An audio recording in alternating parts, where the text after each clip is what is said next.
What's happening, people? And once again, welcome back to youtube.com/CubCamTV for this, another edition of CUBREACTS, as we continue to explore the latest new musical flavour, and we are back inside the building with a track that I'm so excited to get into. We did see that the Cavemen dropped a new single that goes by the name Adaugo, and obviously I knew that there would be a visualizer dropping as well, so we've waited for the visualizer to drop, and now we're going to be getting into this reaction today, which I'm very excited for. As always, my friends, if you are new to the channel, do make sure you're getting involved by hitting that subscribe button on the right-hand side of the page, turning notifications on as well, leaving a like, leaving a comment, all that good stuff. We are halfway to hitting 59,000 subscribers. We're on 58.5 as of this second, so hopefully we can hit that before the end of the weekend. Please do get involved, keep subscribing to the channel. The growth is absolutely crazy and it's opening up a ton of opportunities, meaning that we can spend more time doing YouTube, so please do get involved. For now though, we are going to check this one out, let's see what the Cavemen are saying. Let's go.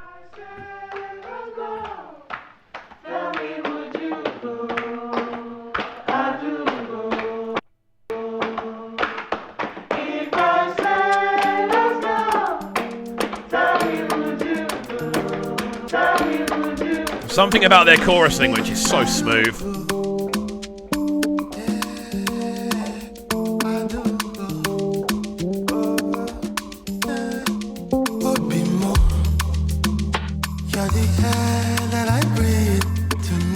Are you mad, bruv? Their arrangements are so good. They have this undeniable ability, the Cavemen, to kind of combine delicacy with a sense of kind of hard-hitting ominence. Like, there's such a cool combination of elements all woven into this one already. You can hear it with the subtle kind of clapping-style percussion that's just kind of working its way around the backdrop. That bass line is absolutely huge underneath, and their chorused vocals just give this some otherworldly feel. It's such a beautiful style of vocal that they bring to the table. You can always tell the Cavemen literally by that vocal landing instantaneously. Whenever they collaborate with someone, their vocals just like, oh wow, that's a big deal. And it's great to hear. This is sounding awesome.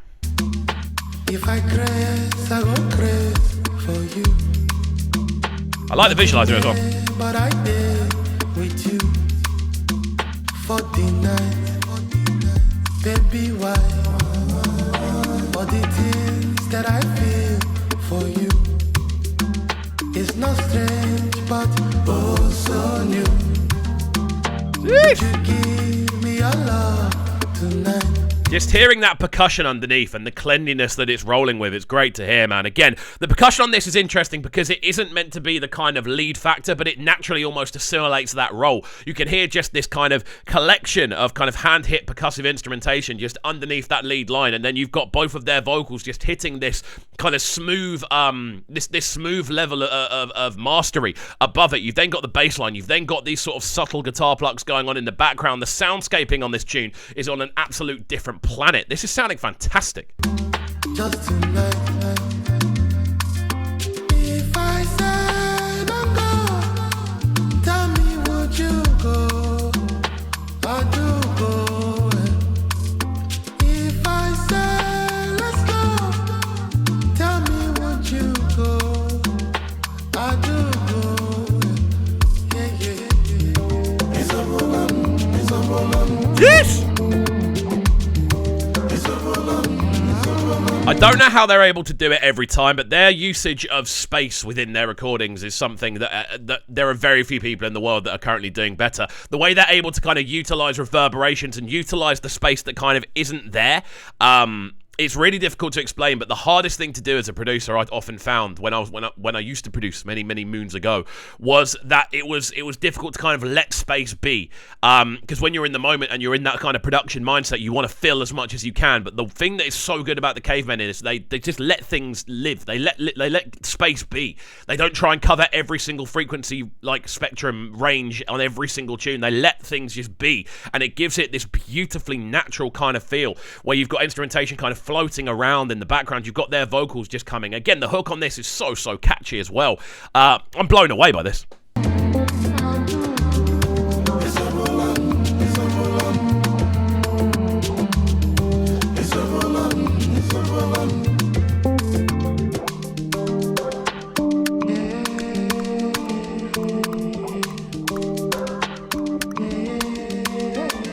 Baby, why?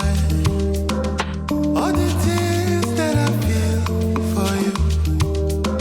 It's not strange, but oh so new. Even listening to the reverberations we're getting off the vocal lines, it's stunning just how they are so perfectly processed. You've literally just got this kind of subtle kind of drift within the vocals. It just kind of covers just enough space, and then the new vocal starts. Again, this might sound like stuff you'd expect to hear on any tune, but the way they do it has this kind of natural sounding, organic finesse, and that ties into their actual production style so well. None of their drums are like over-processed. None of their vocals are seemingly over-processed. This is literally just kind of, it's almost like they're trying to replicate playing something inside a big space, and they do it so well, man. The Cavemen are on a different planet, let's be real. Would you enter the cave tonight to feel alright? If I said don't go, tell me would you go? I do go. If I say let's go, tell me would you go? Again, this vocal is so catchy over the hook. I don't know how they're able to build it, because the instrumentation behind is very simple. You've got this kind of guitar line going on, you've got the bass line, and then you've got these sort of three main layers of percussion kind of playing their own patterns, and then the vocal just cuts through the middle of it, and it has this, again, there's something so enjoyable about that lead Caveman vocal, the delicacy of it, that sort of, the almost vulnerability of it, the fact that it does kind of almost spike up and down, notation-wise, like it's not a pure vocal, it has a little bit of kind of tremor to it, and that makes it work with the rest of the instrumentation, because naturally, organic music sort of performance has kind of natural faults in it. That's just what organic means at the end of the day. It means it isn't genetically perfect. And I love the fact that they're so proud of that. I love the fact that they kind of run with that. It gives it their unique charm.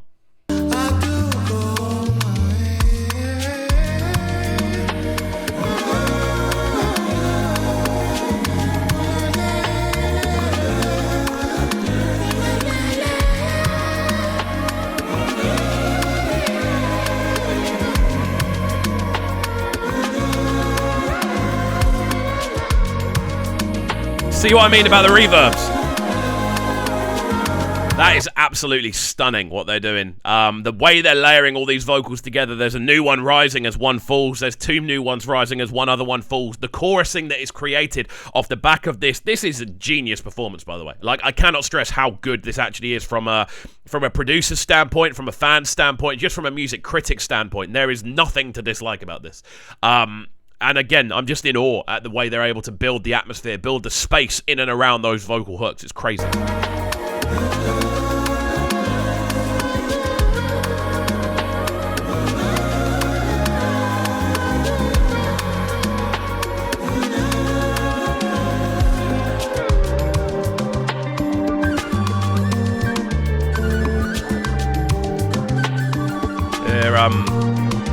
Can hear the Ojo in the background as well, just bringing that woodwind flavour. I can't get over how good this is. This is so good. I'm literally just in a daze enjoying it, man. Like, from the woodwind elements, the obviously very traditional woodwind elements, to the more sort of intricate percussive lines, to the beauty of that chorus block that we heard a few seconds ago. Just how you get all these different vocal sounds all rising together. One thing I'm surprised at, and I may well be wrong on this, but as far as I'm aware, the Cavemen weren't featured on the Black Panther soundtrack. I think they would have been a perfect fit with the sort of sound and style they create, and often how the soundscaping is in Black Panther films. I think they would have had such a good addition if they had been added to it. But again, that they may well be on the next one. Who knows? But let's listen to this one and let it run through till the end, and then we'll give it our final breakdown. But I'm blown away by this.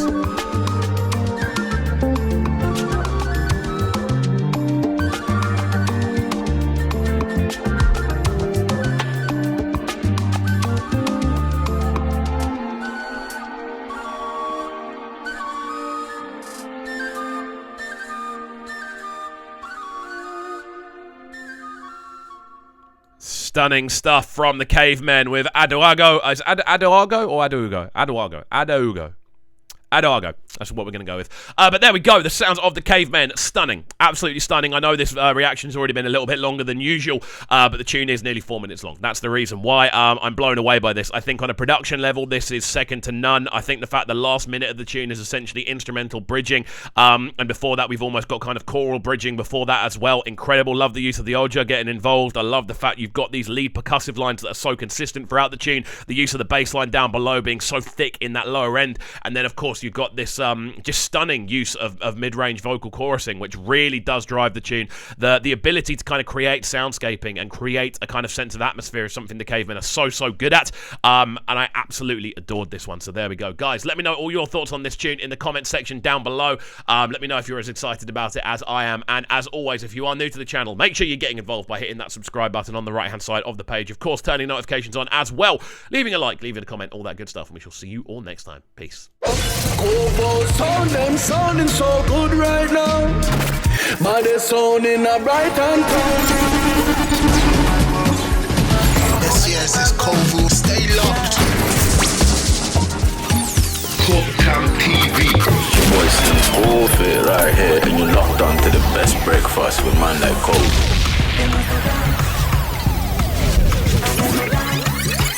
Yo, this is Aaron Glitch and you're tuning to the sounds of Kovu right now. You already know the thing. Bad boy selector. Alright, let's go.